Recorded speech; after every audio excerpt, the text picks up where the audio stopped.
Rosamond's finger trembled on the trigger. The wounded man stared up at her through the fog, blood black against his torn shirt, eyes fever bright and far too calm for someone bleeding out in a hunter's trap. He didn't beg, didn't plead, just watched her with the focused stillness of a predator deciding whether to run or strike. Well, his voice was rougher than it should be, scraped raw. Your father sent you to finish me, so finish it. She should. God help her, she should. This was her graduation hunt, the kill that would prove she was worthy to inherit the Hale name, to lead the hunters after her father. One clean shot, one dead wolf, freedom from the marriage match he'd arranged, from the debts crushing their family, from being treated like a weapon he couldn't quite trust. But wolves didn't speak in complete sentences. Didn't have human hands gripping their own wounds with surgical precision, trying to slow the bleeding. And they definitely didn't smell like wood smoke and winter wind in a way that made her throat tighten. You're not what they said you'd be, she whispered. Something shifted in his expression, surprise, maybe, calculation. Neither are you. His gaze dropped to her hands. Tell me, Miss Hale, do hunters usually grow claws? She looked down. Her gloves were torn, and beneath the leather her fingernails had turned to something else entirely. The rifle clattered to the ground. Rosamond staggered back, yanking at her gloves with shaking hands. The left came off first. Normal fingers, normal nails, pale skin smudged with gunpowder. Relief crashed through her. A trick of the fog, a hallucination from lack of sleep and too much pressure. But the right glove stuck. She pulled harder, and when it finally tore free, 4 curved points caught the moonlight. Not quite claws, not quite human. Something in between that made her stomach lurch. What? Her voice broke. What did you do to me? Nothing. He pushed himself upright with a pained grunt, one hand still pressed to the gash across his ribs. But I'd very much like to know what you did to yourself. I didn't. You're breathing too fast. His tone shifted. Less edge, more observation, clinical. Sit down before you faint. I'd rather not explain to your father why his daughter collapsed in the woods with a wanted man. You don't give me orders. I'm giving you advice, there's a difference. He tilted his head, studying her with unnerving focus. When did it start? I don't know what you're talking about. The changes, the scent awareness, the fact that you tracked me through terrain your father's best hunters couldn't navigate. He gestured to the torn glove in her hand. That's not your first time, is it? It wasn't. 3 weeks ago, she'd woken with her palms aching. 2 weeks ago, a stable boy had walked past, and she'd known, absolutely known, he'd been stealing from the larder. Not suspected. Known. The way you knew the sky was blue. And last week, during a training exercise, she'd heard her father's heartbeat from 30 paces away. This isn't possible, she said.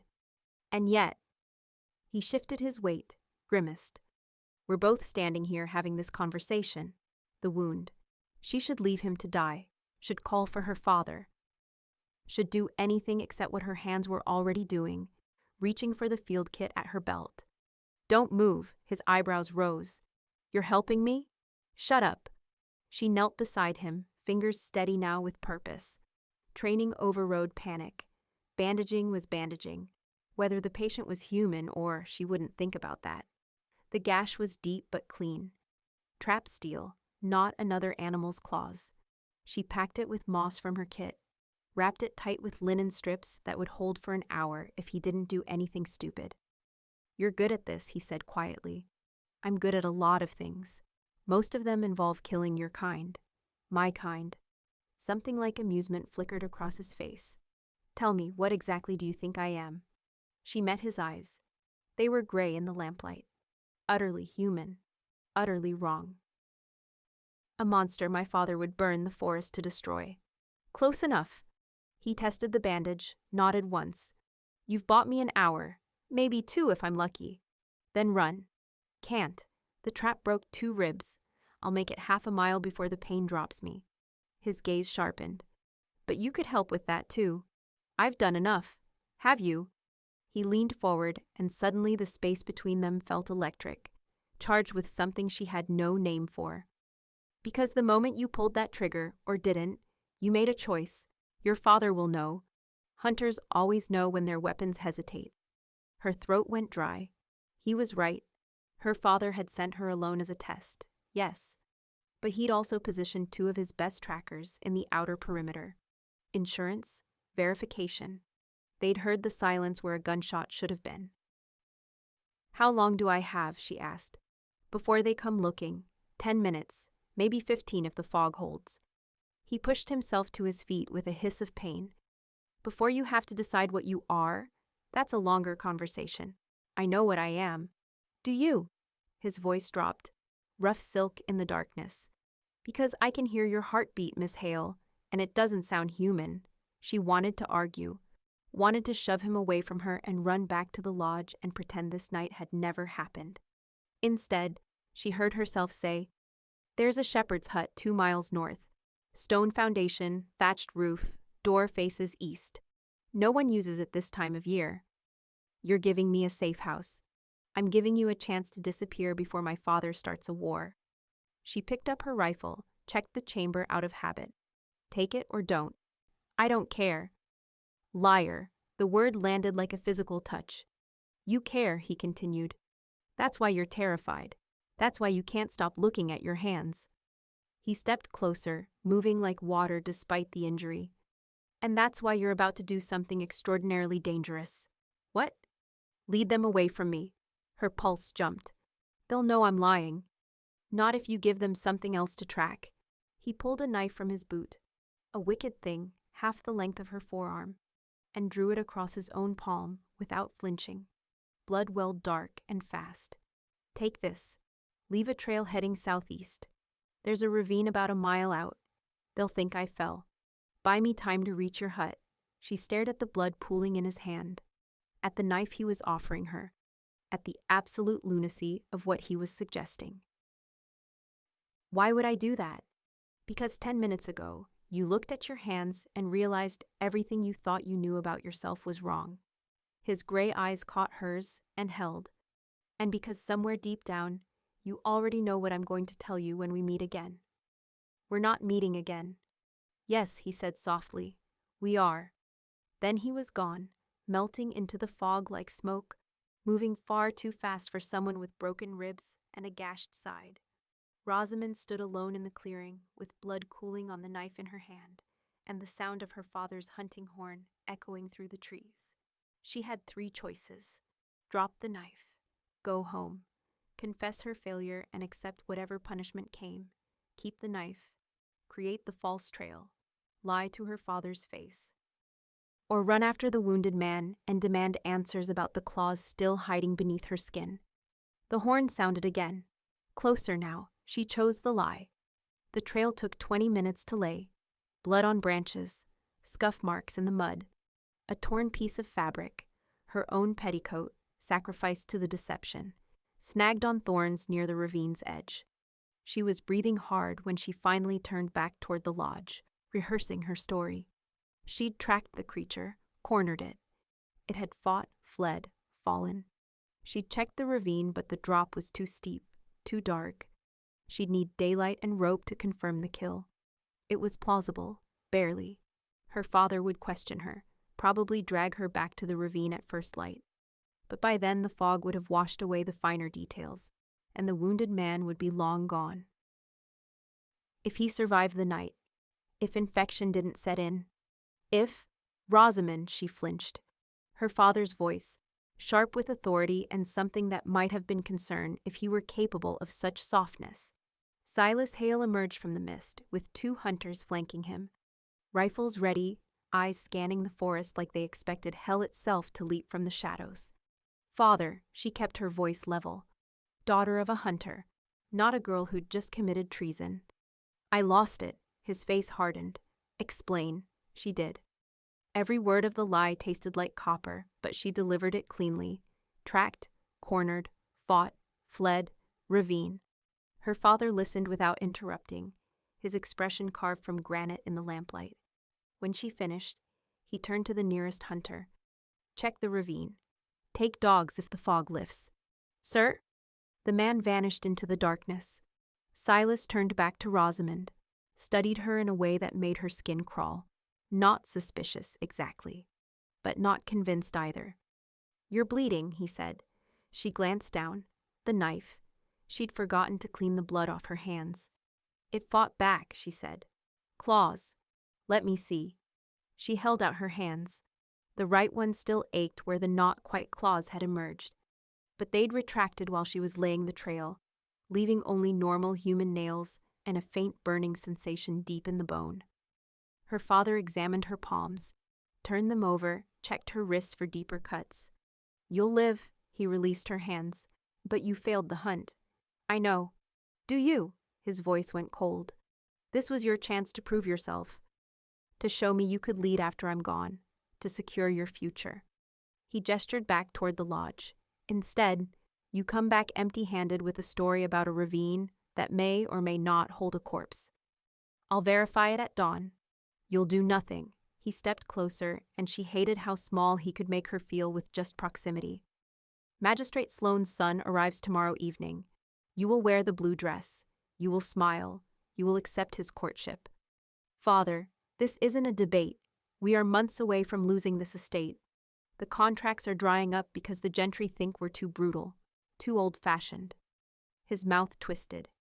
"They want their wolves managed, not slaughtered. So we need capital. We need legitimacy. We need you to marry someone who can provide both." Her chest tightened. "And if I refuse? Then you'll watch your sisters starve." He held her gaze. "Your choice." It wasn't a choice. It was a noose. She nodded once, not trusting her voice. "Good." He turned away. "Get inside. Clean yourself up. We'll discuss your future in the morning." She walked back to the lodge in silence, her father and his hunters falling into formation around her. A guard, a cage.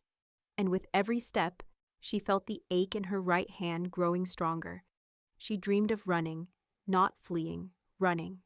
Through dark woods under a moon so bright it turned the world silver. Her legs were stronger than they should be. Her lungs pulled air that tasted like freedom and wild things and blood. Something ran beside her. Wolf-shaped, huge, gray as smoke. And when she looked down, her hands were covered in fur. She woke gasping, tangled in sheets, her heart slamming against her ribs. Dawnlight crept through the window, cold, gray, real. She sat up slowly, checking her hands in the pale glow. Human, normal, no claws, no fur, just a dream, just. The window rattled. She froze. It rattled again. Not wind. Something deliberate. She crossed the room barefoot, eased the latch open, and found a folded piece of paper wedged into the frame. No signature, just 2 lines in sharp, angular script. Storm coming. 3 days of fog and rain. Roads will be impassable. The shepherd's hut won't hold. You know where to find me. She looked out at the sky. Clear, no clouds, no sign of weather. But even as she watched, the wind shifted, picked up, brought with it the smell of distant rain and something else. Wood smoke, winter wind. Him. The paper crumpled in her fist. He was alive. He'd made it to the hut, and now he was telling her to come to him, to Morcant House, the estate at the forest's edge where the reclusive gentleman kept to himself, and rumors swirled about strange lights and stranger sounds after dark. Her father would never allow it, would lock her in her room before he'd let her near that place, which meant if she was going to get answers, if she was going to understand what was happening to her body, her senses, her dreams, she had exactly one chance. Before the magistrate's son arrived, before the storm trapped her, before her father's control became absolute, she had to run. Now. The pre-dawn air bit cold against her face as Rosamond slipped through the servants' entrance at the back of Hale Lodge. Her father's men had left an hour ago to check the ravine with first light. She had maybe 2 hours before they returned and discovered her room empty. 2 hours to reach Morcant House, get her answers, and decide whether to come back. If she could come back. The forest path was familiar. She'd walked it 100 times on patrol, but never like this. Never as a fugitive. Never with claws sleeping under her skin, and a stranger's scent pulling her forward like a compass needle finding north. The wind picked up as she walked, carrying the promised storm, Clouds rolled in fast, swallowing the dawn. By the time she reached the stone markers that bordered Morkant land, the first drops were falling. She'd expected gates, guards, some sign that she was entering a wolf's territory. Instead, she found a gravel drive winding through manicured grounds toward a manor house that looked like every other gentleman's estate in the county. Gray stone, tall windows, ivy climbing the eastern wall. Civilized, respectable, wrong. She was halfway up the drive when a man stepped out from behind an old oak. Not Gabriel. This one was broader, darker, with a face that suggested he smiled rarely and trusted never. He didn't point a weapon at her, didn't need to. His presence alone was a wall. "Lost, Miss Hale?" His voice was gravel and Thames fog. "I'm here to see Mr. Morkant." "Are you?" Not a question, an assessment. "Does your father know you're here? Does yours know you're a wolf?" His eyes narrowed. Then, surprisingly, his mouth twitched. Almost a smile. "He's expecting you. Doesn't mean I like it." He jerked his head toward the house. "Walk ahead of me. Don't touch anything. Don't run. If you're carrying silver, declare it now." She pulled a small knife from her boot. Silver-edged, standard hunter issue. He took it without comment, tucked it into his coat. "Anything else?" "Just questions." "Those might be more dangerous." He gestured. "Move." The entrance hall was nothing like she'd imagined. No bones, no pelts, no trophies of violence. Just polished wood floors, landscape paintings, a grandfather clock ticking steadily in the corner. The kind of space that whispered old money and older bloodlines. Gabriel stood at the base of a curved staircase, dressed like the gentleman the world thought he was. Dark trousers, white shirt open at the collar, waistcoat that probably cost what her family spent on ammunition in a year.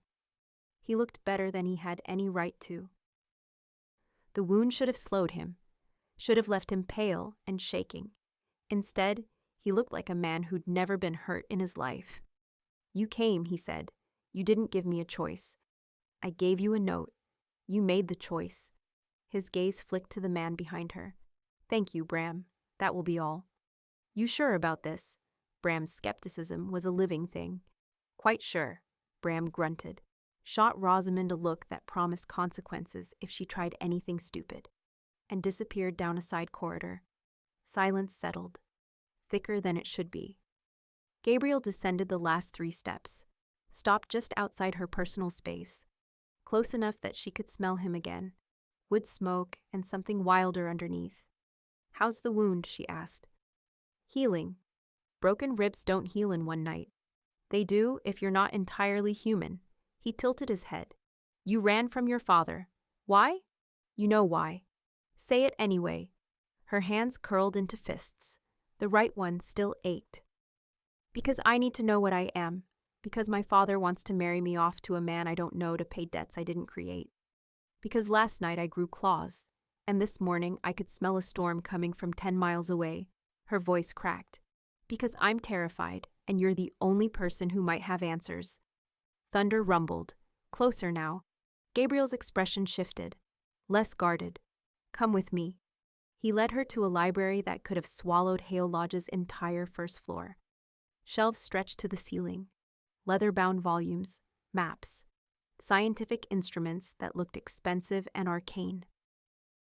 A fire burned low in the hearth, casting warm light over furniture that invited long conversations.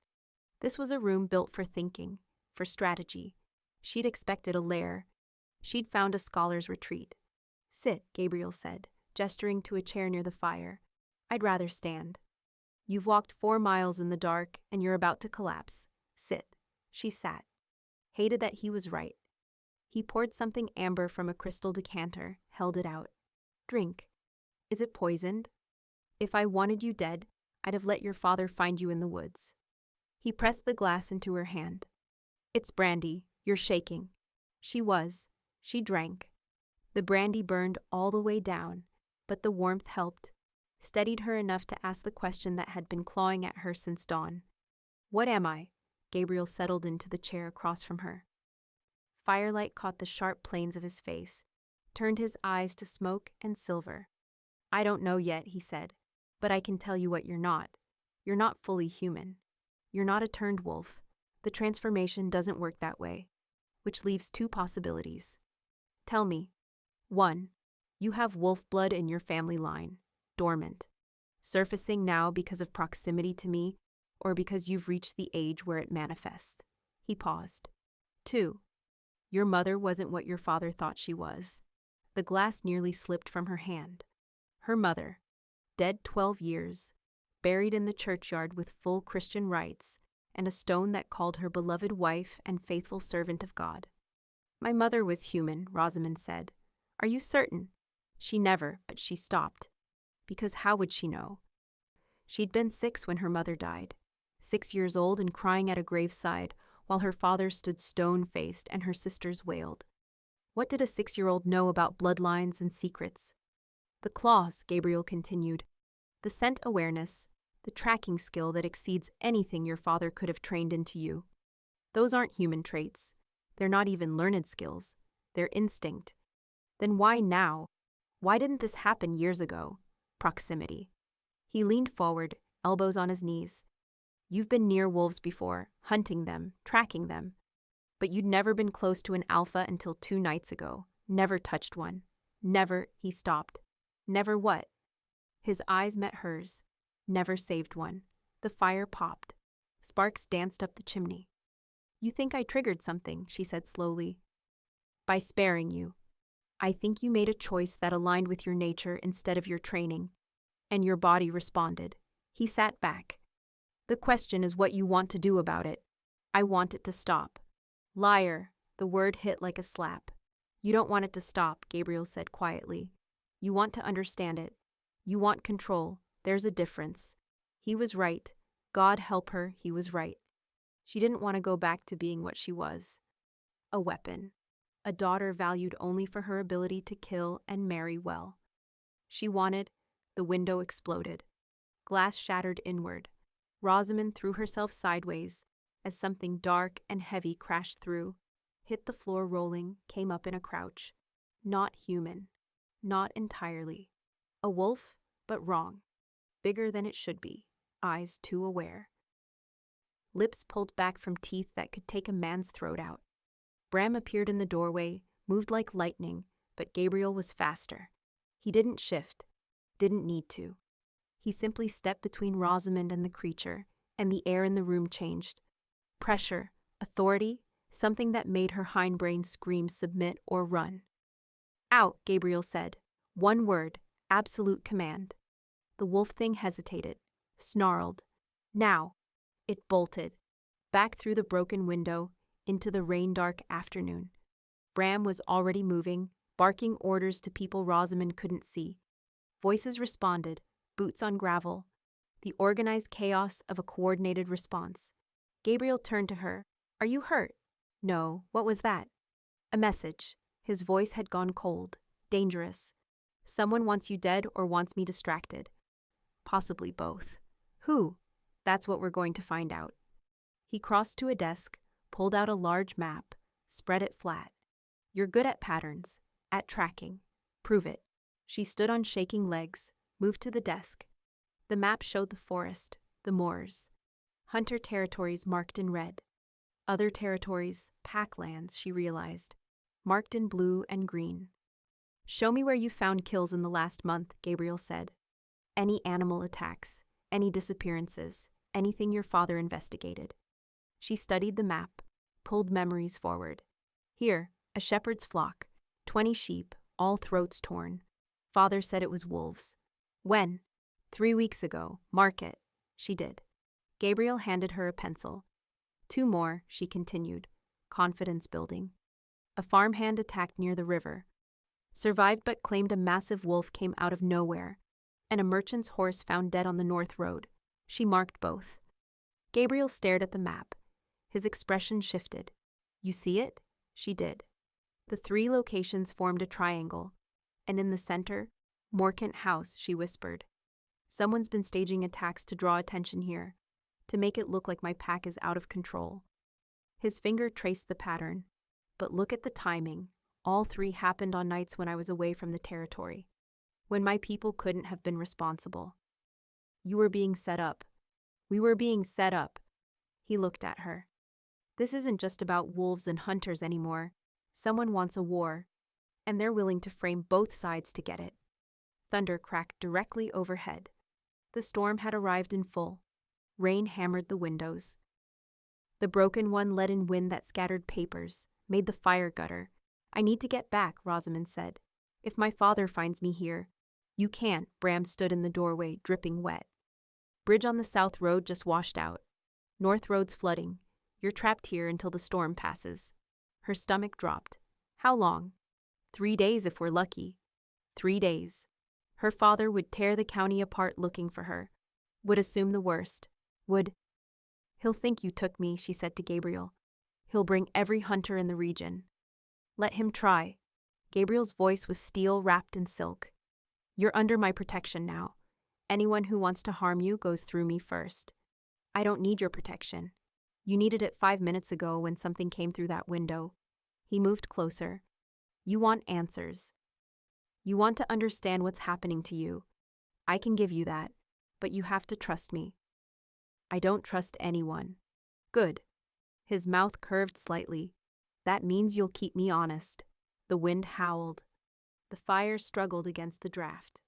Rosamond looked at the broken window, at the map with its damning pattern, at the man standing between her and a world that suddenly made no sense. She was trapped in a wolf's house, while a storm raged outside and her father assembled a hunting party that would end in blood. And the terrifying part? She wasn't sure she wanted to leave. Bram showed her to a guest room on the 2nd floor, while Gabriel dealt with securing the perimeter. Don't wander, Bram said, hand on the door. Don't go into the West Wing. Don't try to leave. Someone will bring you dinner. Am I a guest or a prisoner? Haven't decided yet. He studied her with those hard, suspicious eyes. You know what you did out there, spotting that pattern? I looked at a map. You saw what 3 of our best trackers missed. He leaned against the doorframe. You've got the instincts, the eye, but you're also a Hale. Your father's killed more of us than disease and old age combined. I'm not my father. No, he pushed off the frame. You're something else entirely. That's what worries me. He left. Rosamond stood in the center of a room that was larger than her bedroom at the lodge. A 4-poster bed, a writing desk, a wardrobe that probably held more clothes than she owned. Her wet cloak dripped onto expensive carpet. She should be planning escape, should be angry about the situation. Instead, she found herself at the window, watching the storm tear across the moors, wondering what Gabriel was doing right now, wondering why she could still smell wood smoke, even though he was 3 floors away. Dinner arrived at sunset. Not a servant, Bram again, carrying a tray. Gabriel wants you downstairs after you eat, he said, setting the tray on the desk. Library. Says he has something to show you. What? Above my authority. He turned to go, paused. You really not afraid of us? She considered lying, went with truth instead. I'm terrified, but not of what you are, of what I might be. Something shifted in his expression. Respect, maybe, or pity. Eat, he said. You'll need your strength. The library had been cleaned, the window boarded, the fire built back up to a roar that pushed warmth into every corner. Gabriel stood at the desk, that same map spread out, but now with additional marks and notes. You were right, he said without preamble. The attacks were staged. I sent scouts, found evidence at 2 of the 3 sites. Human scent, silver chains. One of them even had your father's mark on the stake driven into the ground. Her blood went cold. My father wouldn't. Your father? No. But someone in his organization is working with wolves to stage these attacks. Someone who benefits from war between our people. That's insane. Is it? He looked up. Think about it. Your father's contracts are dying. The gentry don't want hunters anymore. They want management. But if wolves started slaughtering livestock and attacking travelers again, suddenly hunters become essential. Valuable. And someone in the pack benefits how? Territory. A new voice. Rosamond spun. A woman stood in the doorway, older, elegant, dressed in deep green silk that whispered money and authority. Lady Caraway, Gabriel said. I didn't expect you tonight. The storm delayed my journey home. Her eyes swept over Rosamond. Cool assessment. So this is the hunter's daughter. Rosamond Hale, Gabriel said. Rosamond, Lady Elspeth Caraway. She owns the Eastern Estates and sits on the Territorial Council. Charmed.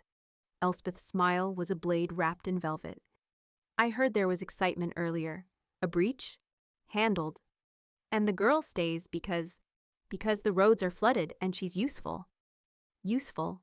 The word stung worse than it should have. Elspeth's smile sharpened. How modern of you, Gabriel. Taking in strays. She crossed to the desk, stood close enough to him that it was clearly intentional. A claim. The council will have questions about this arrangement. The council can ask me directly. I'm sure they will. She touched his arm, brief, possessive, then turned back to Rosamond. Do try not to cause trouble, dear. Gabriel has enough complications without adding a hunter's daughter to the mix. She swept out, leaving the scent of expensive perfume and veiled threat. Rosamond's hands clenched. Who is she really? Exactly who she appears to be. Wealthy, connected, ambitious. Gabriel returned to the map. And someone who's been positioning herself as a potential match for me since my father died. A match. Alliance through marriage. It's how pack politics often work. He said it clinically. Like discussing crop rotation. She has land and council influence. I have rank and military strength. Together we'd control a significant portion of the Southern Territories. Do you want that? His eyes lifted, met hers. What I want and what's expected of me are rarely the same thing. The fire cracked. Rain lashed the windows. Why did you really ask me here? Rosamond asked. It's not just about the pattern. You could have solved that yourself. Gabriel set down the pencil he'd been holding. Moved around the desk until only a few feet separated them. Because you're the first person in 5 years who's looked at me and seen something other than a weapon or a prize. His voice dropped. Rough-edged and honest. You saw someone bleeding and decided he was worth saving. Not because of what I could give you. Not because of my rank. Because it was the right thing to do. That's not special, that's basic humanity. You'd be surprised how rare that is in my world. He stepped closer. And because when you touched me to wrap that bandage, something settled in my chest that's been screaming for years. So yes, I asked you here for the pattern. But I kept you here because I'm selfish enough to want answers too. Her heart hammered against her ribs. Answers to what? Why you? Why now? Why the bond? He stopped, turned away, tension rolling off him in waves. What bond? She demanded. The one you haven't felt yet but will. The one that's going to complicate everything. He braced his hands on the desk. Go to bed, Rosamond. We'll talk more tomorrow when I've got better control. Control of what? Of the part of me that wants to tell you everything. Show you everything. Make you understand that you're not broken or wrong or cursed. He looked over his shoulder. You're waking up, and it's the most terrifying and beautiful thing I've seen in a decade. She should leave, should retreat to the safety of the guest room. Instead, she closed the distance, stood close enough to feel the heat radiating off him. Show me, she said. Rosamond. You said I have wolf blood, that I'm manifesting instincts. Prove it. Show me what I am. He turned.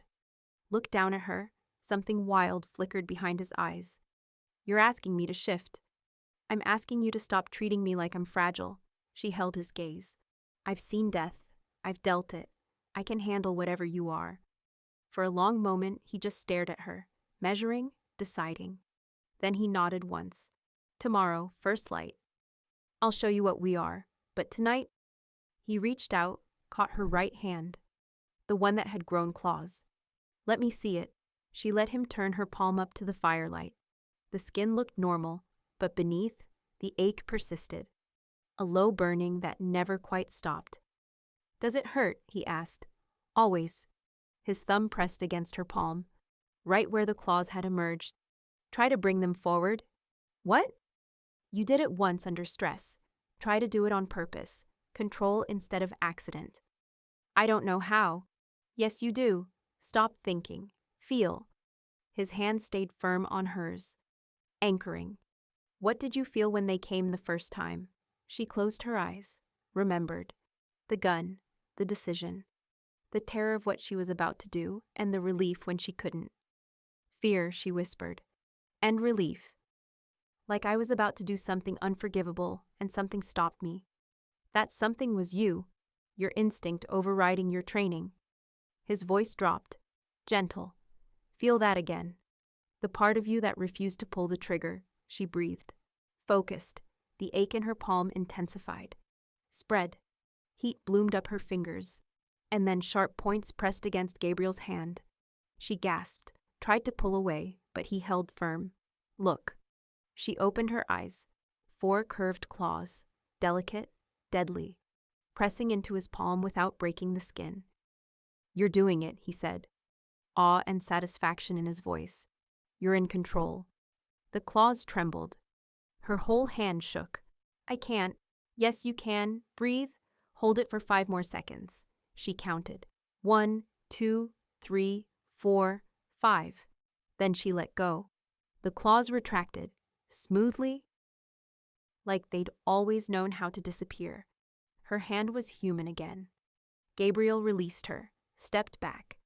That's what you are, not human, not fully wolf. Something in between that gets to choose which parts of both you want to keep. And if I don't want any of it, then you're lying to yourself. He moved to the fire, stared into the flames. Go to bed, Rosamond. Tomorrow is going to change everything. She wanted to argue, wanted to demand more answers, but exhaustion was a weight pulling at her bones, and her hand still tingled where his skin had touched hers. She left him there, staring into fire like a man at war with himself. That night, she dreamed of wolves again, but this time she was running with them, not fleeing, hunting. And when she woke at dawn to the sound of someone knocking, her first thought wasn't fear. It was hunger, for answers, for truth, for the wild thing sleeping under her skin that Gabriel had promised to show her in the light. The knock came before dawn. Rosamond was already awake, sitting at the window watching the last of the storm clouds tear themselves apart against the horizon. The rain had stopped an hour ago. The world smelled clean and raw. Come in, she called. Gabriel opened the door, still dressed in yesterday's clothes, hair damp like he'd been outside. His eyes found hers in the gray light. It's time, he said, if you still want to see. Her heart kicked against her ribs. Now. The pack runs at dawn. If I'm going to show you what I am, it should be with them, so you understand it's not just violence, it's family, structure, law. He tilted his head. Unless you've changed your mind, she stood. I haven't. Then come. He led her through the forest to a clearing she hadn't known existed. Ancient standing stones ringed the space, older than the manor, older than the village. Moss-covered, patient. 4 wolves waited in the grass, massive, intelligent, watching her with eyes that were far too aware. Bram stood at the edge in human form, arms crossed, a silent witness. They won't hurt you, Gabriel said, but they need to see you. Need to know you're under my protection before. He stopped. Started again. Before this goes further. Before what goes further? He didn't answer. Just began unbuttoning his waistcoat with steady hands. Rosamond's breath caught. What are you doing? Clothes don't shift with us. It's wasteful to ruin them. He shrugged out of the waistcoat, started on his shirt. Matter of fact. Clinical. Turn around if it bothers you. It didn't bother her. It should have. A gentleman undressing in front of an unmarried woman was scandal incarnate. But there was nothing salacious in the way he moved. Just efficiency, necessity. She kept her eyes on his face as he stripped down to bare skin. When I shift, he said quietly, the wolf will want to approach you, to test whether you're a threat or pack. Let him come. Don't run. Running triggers chase instinct. And if I'm a threat? His mouth curved slightly. You're not. He already knows. He's known since the moment you bandaged me in the woods. Then he dropped to his hands and knees. The shift was nothing like she'd imagined. No screaming, no agony. Just a ripple of power that made the air itself bend. And then his body was changing, bones restructuring, muscles reforming, skin giving way to thick gray fur. It took seconds, maybe less. Where Gabriel had knelt, a wolf now stood. Not a normal wolf. Bigger, broader through the chest. Eyes still gray, still intelligent, still utterly, impossibly him. The other wolves dropped their heads. Submission, respect. The gray wolf, Gabriel, moved toward her. Every instinct screamed run. Her legs locked, her hands fisted at her sides. He stopped 3 feet away, lowered his head, watching. She forced herself to breathe, to stay still. Then he closed the distance, pressed his muzzle against her palm. The contact shot through her like lightning. Warmth, recognition, rightness. Her fingers curled into his fur without conscious thought. Thick, coarse, real. "You're beautiful," she whispered. The wolf made a sound, not quite a growl, not quite a purr. Satisfaction. Then he pulled back. The shift reversed. Bones cracking back into human form, fur receding. Gabriel knelt in the grass, breathing hard, human again. Bram stepped forward with a cloak, draped it over Gabriel's shoulders without comment. "Well," Gabriel's voice was rough. "Still think I'm a monster?" Rosamond's hand still tingled where she'd touched him. "I think you're dangerous. That's not the same thing." "No." He stood, secured the cloak. "It's not." One of the other wolves shifted. A woman with dark hair and sharp features. She pulled on a dress that had been folded near the stones. "She touched you," the woman said, not accusatory, observing. "And you let her." "I did." "Gabriel, not now, Maya." He turned back to Rosamond. "We need to go back. There's something I need to show you." "What?" "Records. About your mother." The world tilted. The room Gabriel took her to wasn't the library. It was smaller, locked, filled with ledgers and documents that looked older than the manor itself. Pack records, births, deaths, alliances. He pulled a specific volume from the shelf, flipped to a marked page. 3 months ago, when I started investigating the staged attacks, I went back through our territorial records, looking for any human family that had ties to wolves, any history of crossbreeding or hidden bloodlines. He pointed to an entry dated 18 years prior. "I found this." She leaned closer. A name, a date, a notation in careful script. Catherine Thornwood, Omega Wolf, made it to human hunter Silas Hale against pack law. Killed during childbirth complications, daughter survived. Catherine Thornwood, her mother's maiden name. "No," Rosamond stepped back. "That's not possible. My mother was human. She died of fever. My father said." "Your father lied." Gabriel's voice was gentle but firm. "Or he didn't know the whole truth. Catherine was a wolf, low-ranked. She left the pack to marry him. It was forbidden, but she did it anyway. If she was a wolf, why didn't she shift? Why didn't I know? Omegas can suppress the shift if they choose. Live fully human. Some do it to escape pack law. Some do it for love." He touched the page. "She chose your father over her wolf, and it killed her." Rosamond's legs gave out. She sat hard on the floor, back against the wall. Her mother, a wolf, which meant, "I'm not manifesting," she said numbly. "I'm just late." "You're waking up to what you always were." Gabriel crouched in front of her. "Your mother suppressed her wolf to stay with your father. You inherited that wolf, and now it's coming forward whether you want it or not. Does my father know?" "I don't know, but if he does," Gabriel's jaw tightened. "It would explain why he trained you so hard, why he's so desperate to control you. He might think he can train the wolf out of you the way he tried to pray it out of your mother." The door burst open. Bram, moving fast. "We have a problem." Gabriel rose. "What?" "Scouts just signaled.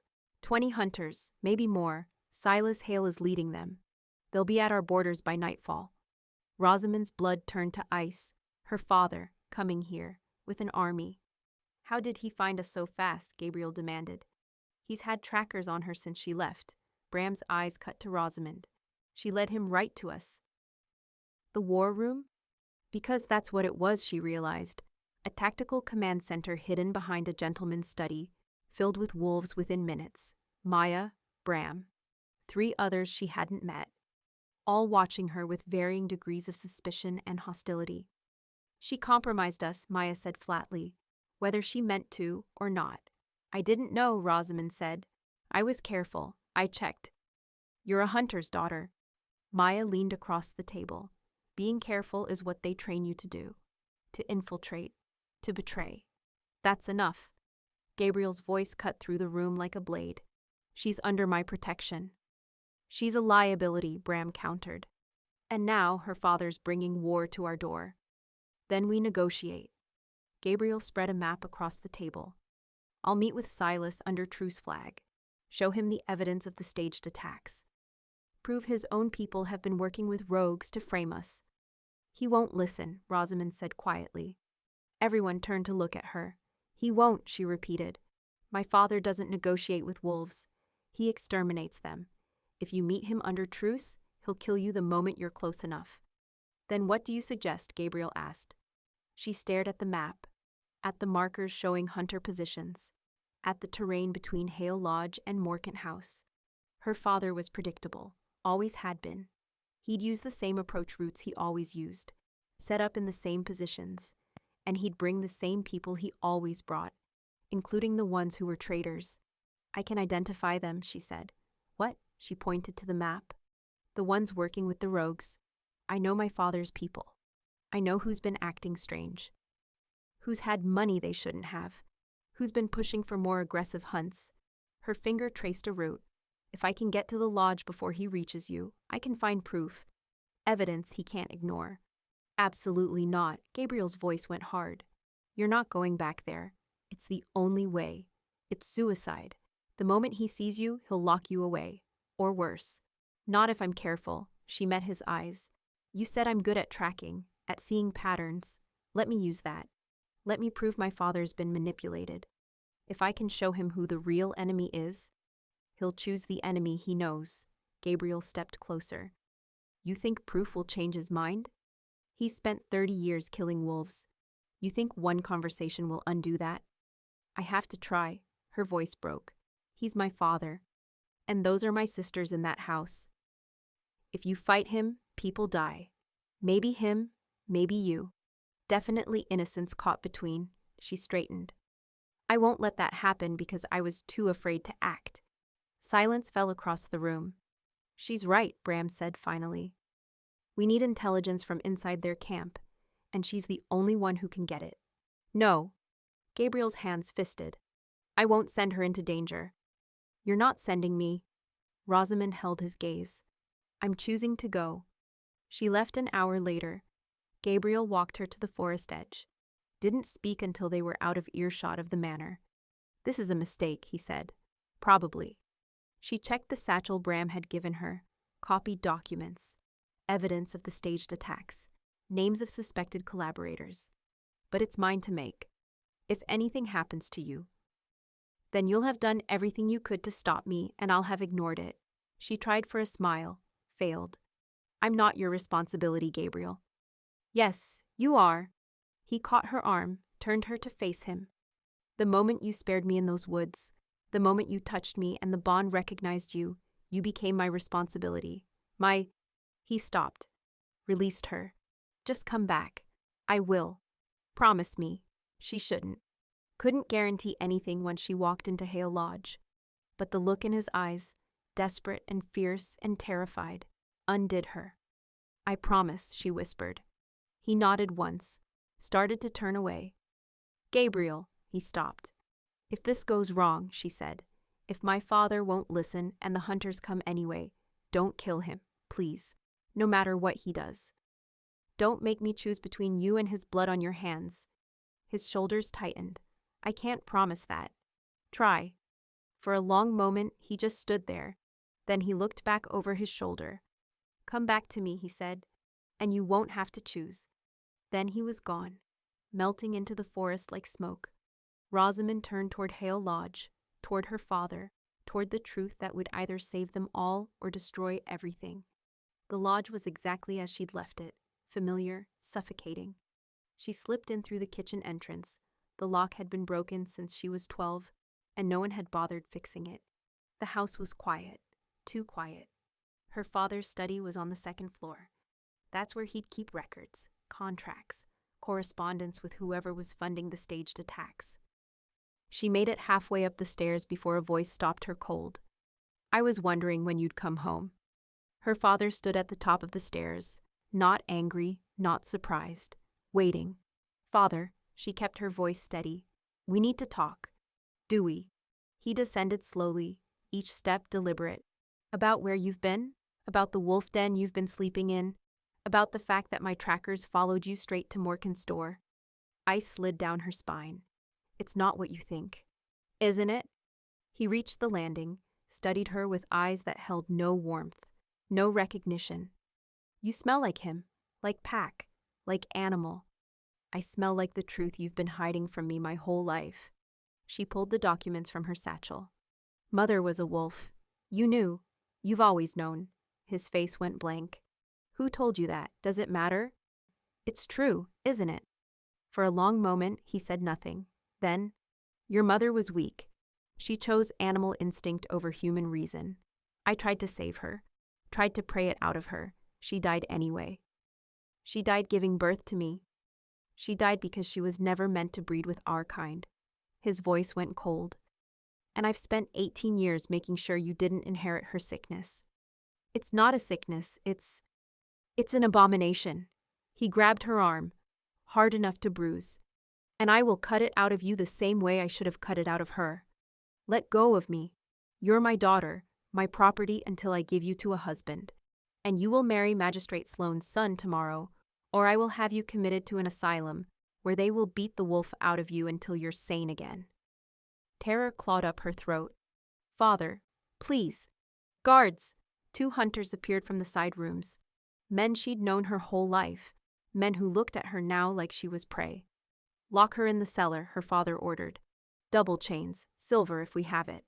She doesn't leave until the wedding." They grabbed her arms. She fought, kicked, clawed. Her right hand burned. The claws emerged, sharp, desperate, real. She raked them across one guard's arm. He screamed, dropped her. The second guard pulled a pistol. "Alive," her father snapped. "I need her alive for the marriage contract." Rosamond ran, down the hall, toward the back stairs, toward the forest. Behind her, her father's voice echoed through the house. "Loose the dogs and send word to the hunting party. We move on Morkant House tonight." She made it to the tree line before they caught her. Not the guards. Something else, a wolf, rogue-scented, feral. It took her down hard, jaws snapping toward her throat. She threw up her clawed hand, felt teeth sink into her forearm instead. Pain exploded white hot. Then the rogue was yanked away, thrown aside like it weighed nothing.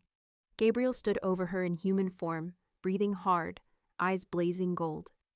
"Touch her again," he said to the rogue, "and I will end you." The rogue snarled, lunged. Gabriel shifted. The transformation was faster this time, seamless. One moment man, the next a gray wolf massive enough to make the rogue look like a puppy. They collided, teeth and claws and violence. It was over in seconds. Gabriel's jaws closed around the rogue's throat, squeezed.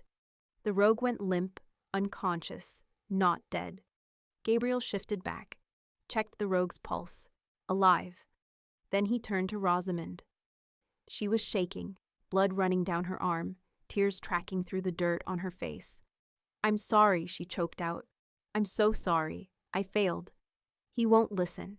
He's coming for you tonight, and I couldn't stop him and—" Gabriel crossed the distance in 2 strides, pulled her against his chest. "You came back," he said roughly. "That's all that matters. He's going to kill you. Let him try." He tilted her face up. "You chose to come back, to me, instead of accepting what he offered. He offered me chains and an asylum. He offered you safety, a human life, normal." His thumb brushed her cheekbone. "And you ran toward the monster instead." "You're not," he kissed her, hard, desperate, claiming. His hands cupped her face and his mouth took hers like he'd been starving for it, for her. She kissed him back, fisted her good hand in his shirt, and pulled him closer and stopped caring that her father's men might be 30 seconds behind them. This was worth running toward, worth choosing. Worth everything. He pulled back just far enough to breathe. Tell me you choose this. Choose me. Say it. I choose you, she gasped. I choose. Gunfire cracked through the trees. Gabriel threw her down, covered her body with his. Bullets struck the ground where they'd been standing. Her father's voice carried through the darkness.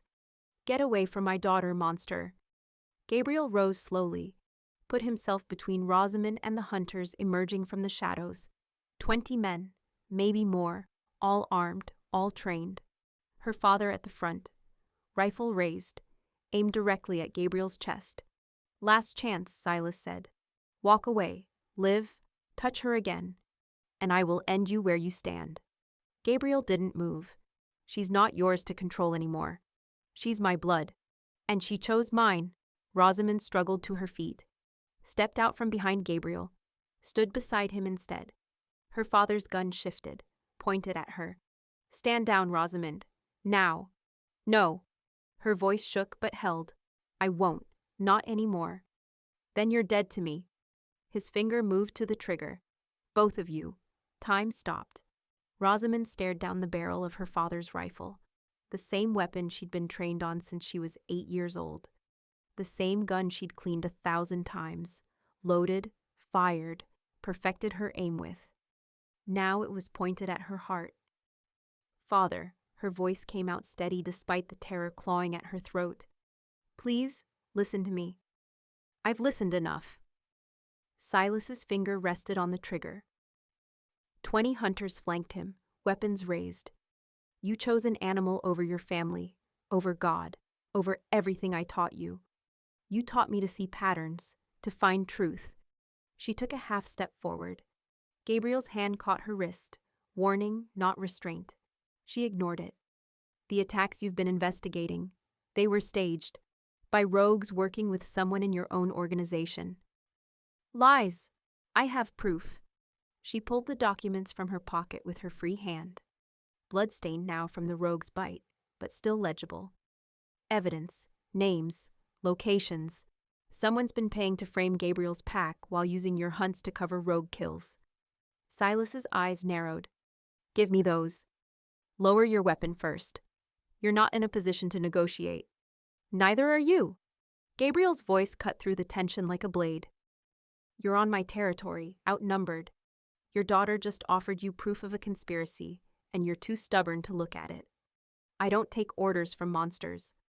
Then take advice from a man who's lost enough. Gabriel's hand tightened on Rosamond's wrist. Not possessive, anchoring.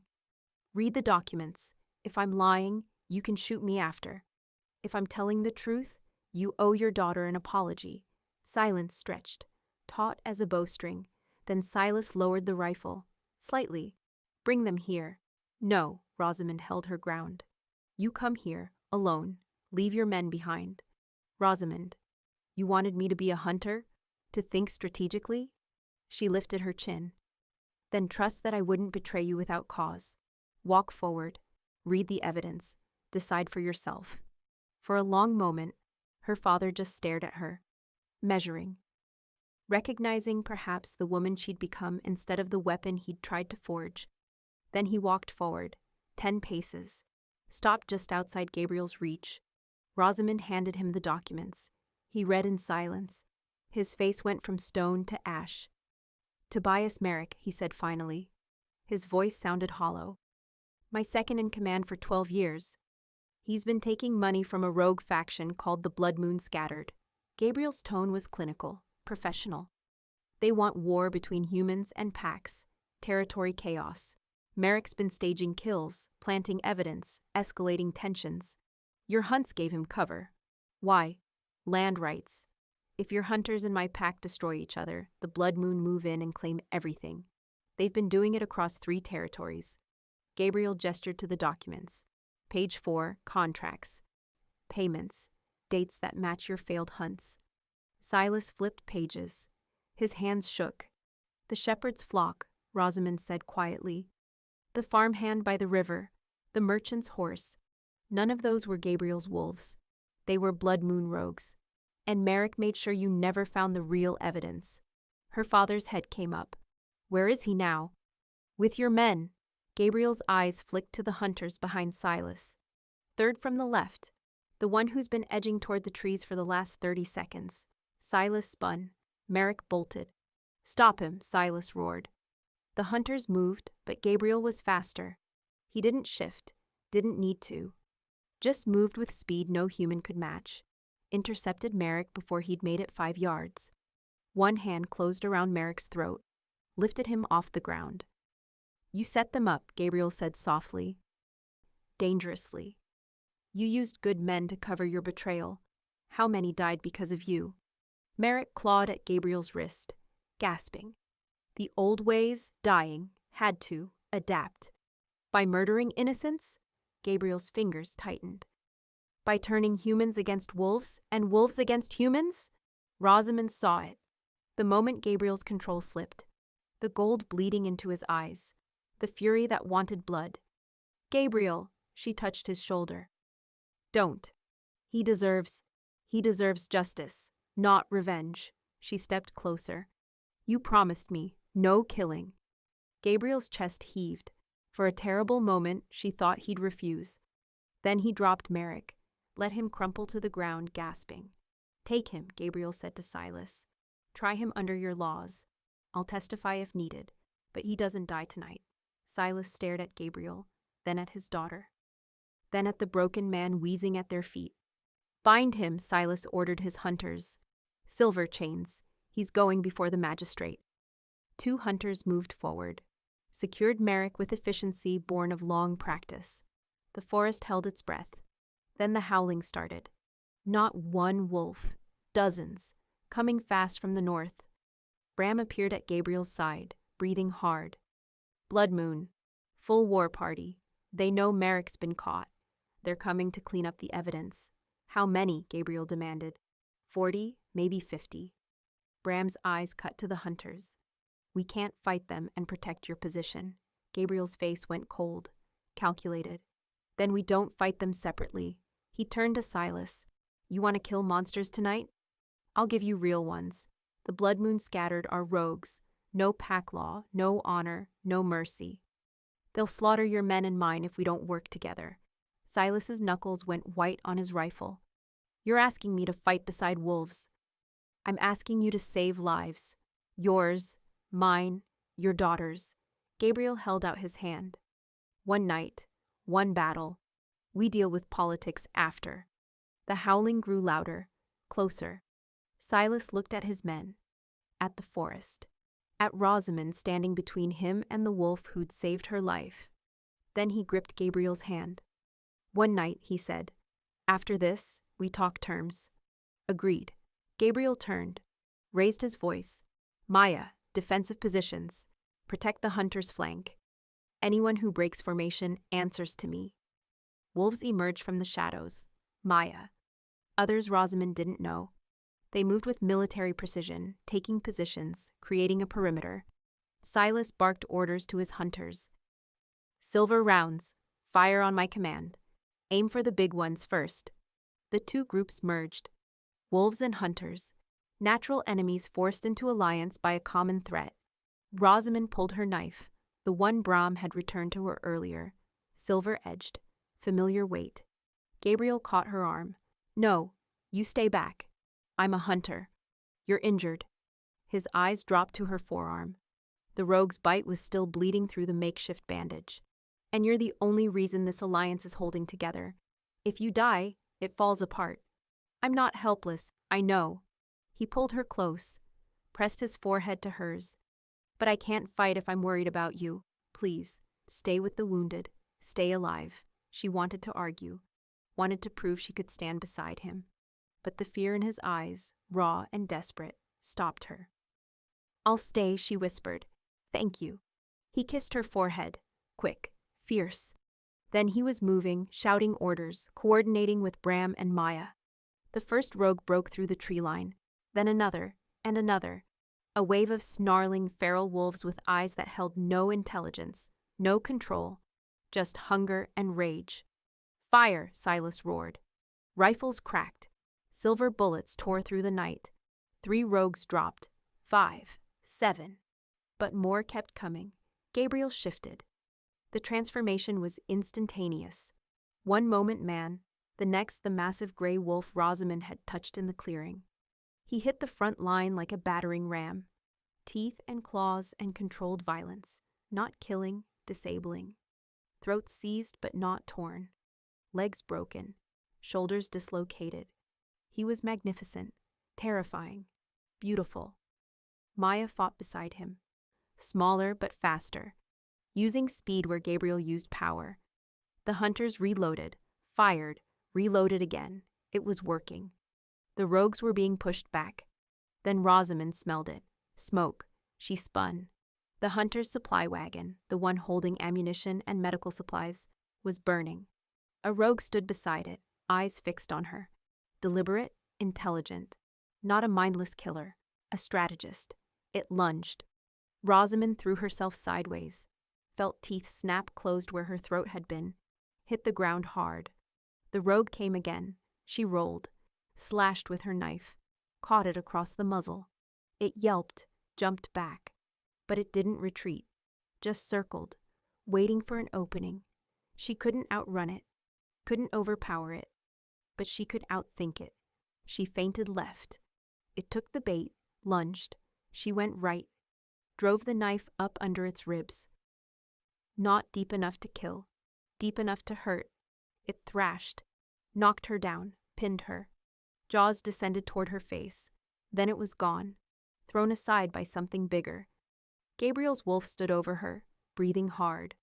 Blood on his muzzle, not his. The rogue that had attacked her didn't get up again. Unconscious, broken ribs, but alive. Gabriel shifted back, knelt beside her. "Are you hurt?" "No, I'm—" She looked at the burning wagon, at the battle still raging. "Gabriel, the ammunition." "I see it." He pulled her to her feet. "Stay close." He shifted again, faster this time. Barely a pause between forms. The next 20 minutes were chaos. Fire, smoke, howling, gunfire. Rosamond fought when she had to, ran when she could, helped the wounded, reloaded weapons for hunters who couldn't spare the seconds. And through it all, she tracked Gabriel, the gray wolf who fought like a general, directing, protecting, never killing, but always stopping. Slowly the tide turned. The rogues broke, scattered, fled into the forest with Gabriel's wolves in pursuit. Silence fell, broken only by the crackle of dying fires and the groans of wounded. Rosamond counted bodies. 8 rogues down, unconscious or too injured to run. On their side, 3 hunters wounded. 1 wolf with a broken leg, none dead. Impossible. Miraculous. Gabriel shifted back one last time, accepted a cloak from Bram without comment. Then he walked to where Silas stood, surveying the aftermath.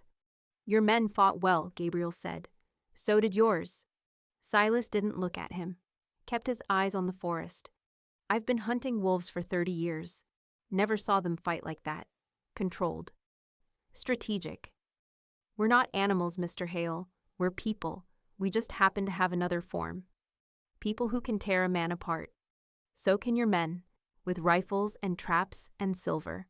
Gabriel's voice was tired. "We're not so different, just different weapons." Silas finally looked at him, really looked. "You could have killed Merrick, could have killed any of my men tonight, but you didn't." "No." "Why?" Gabriel's eyes found Rosamond across the clearing.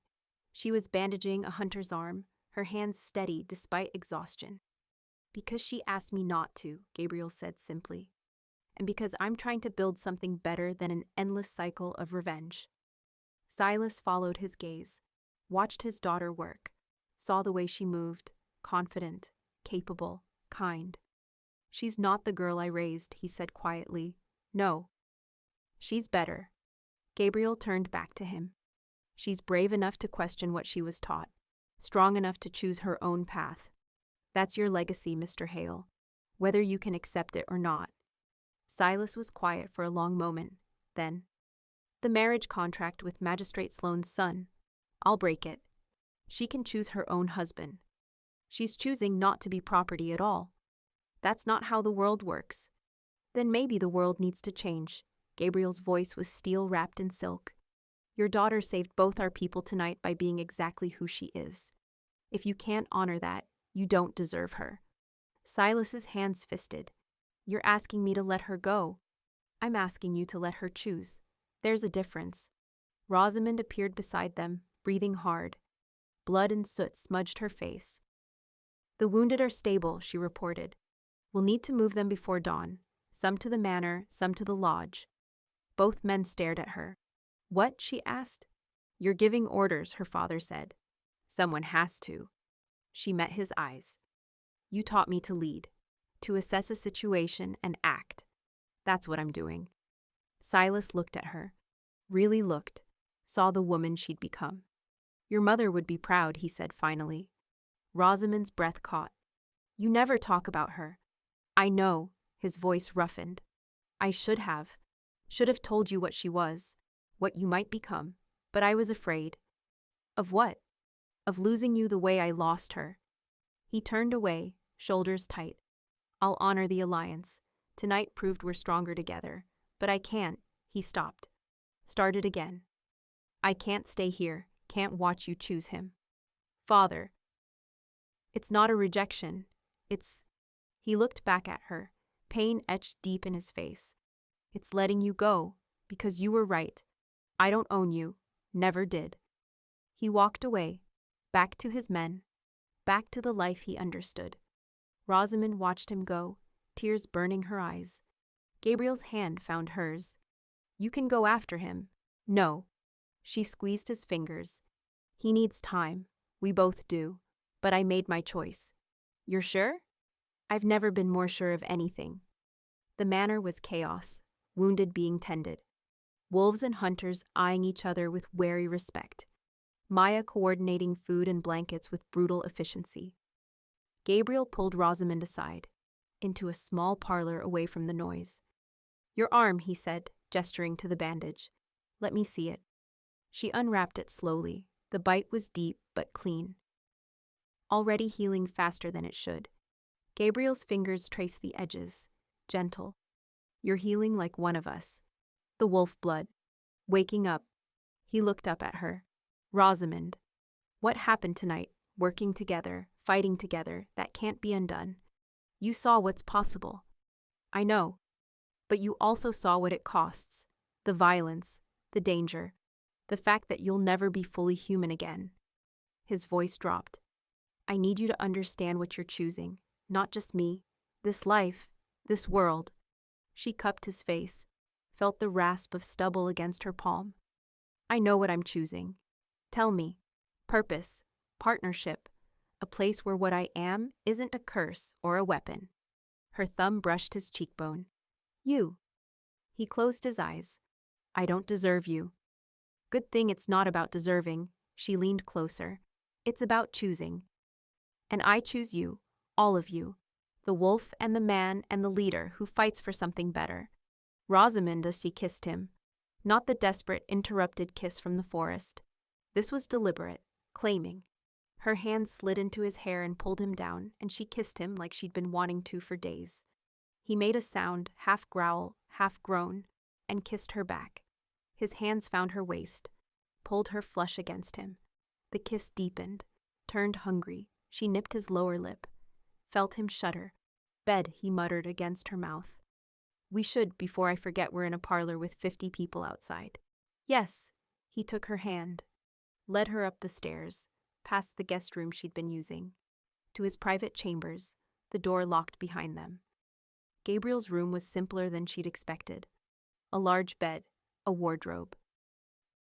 Books stacked on every surface, maps tacked to the walls, a general's room, a scholar's room, not a monster's lair.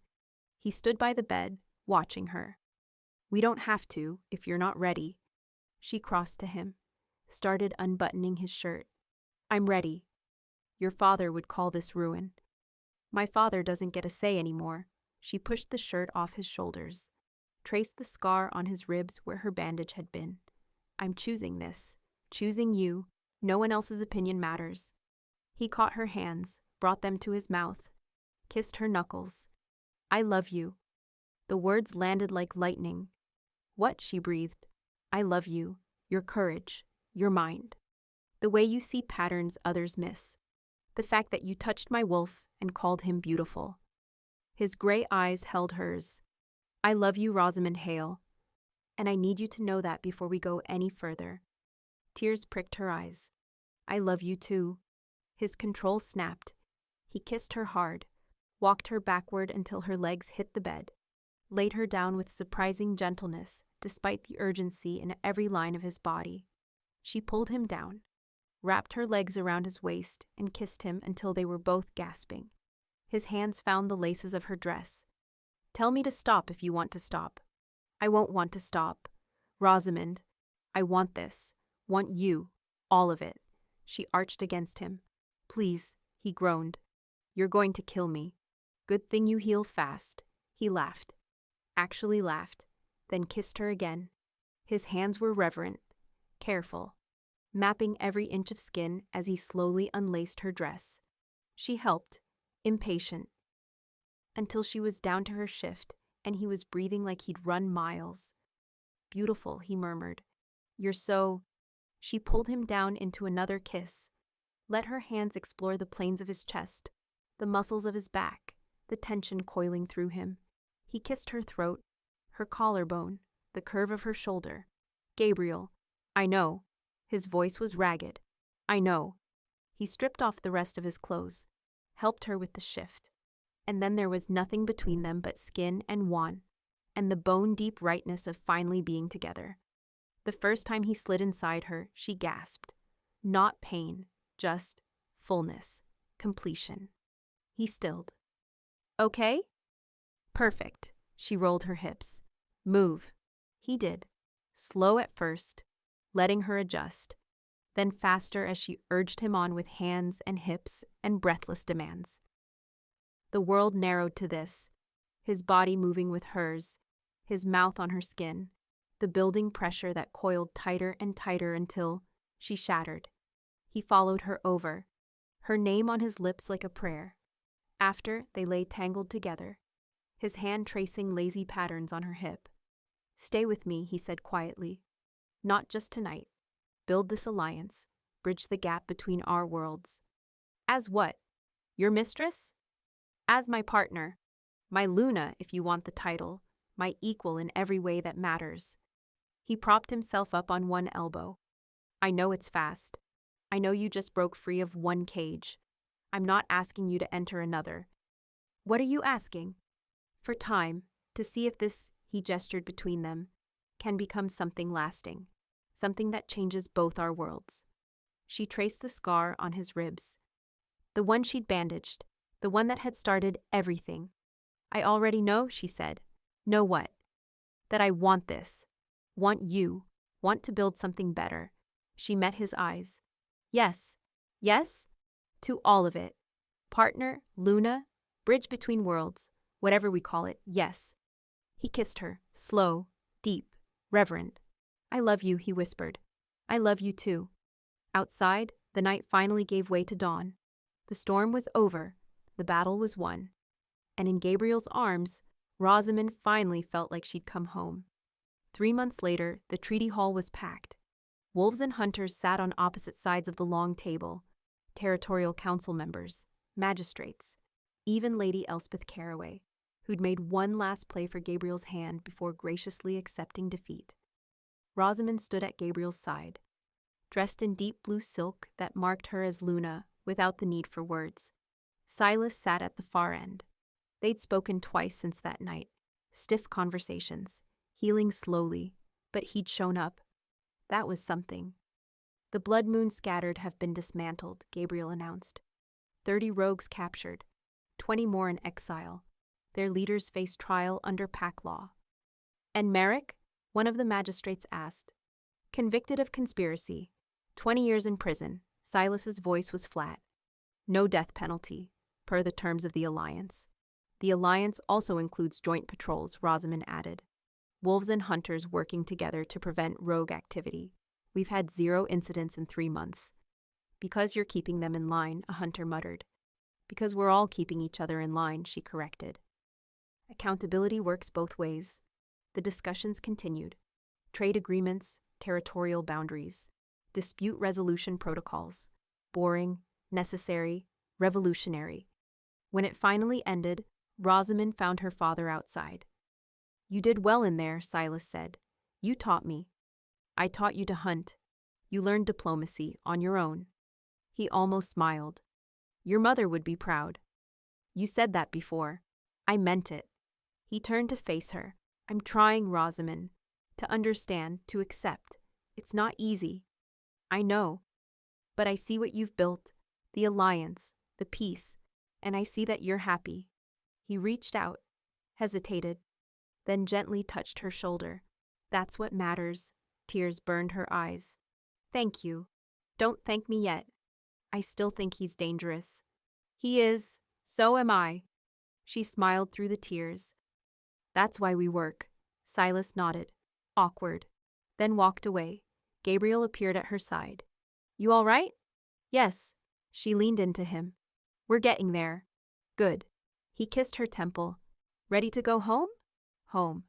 Morcant House, the manor that had become headquarters for the Alliance, the place where wolves and humans worked side by side to build something new. "Yes," she said. "Let's go home."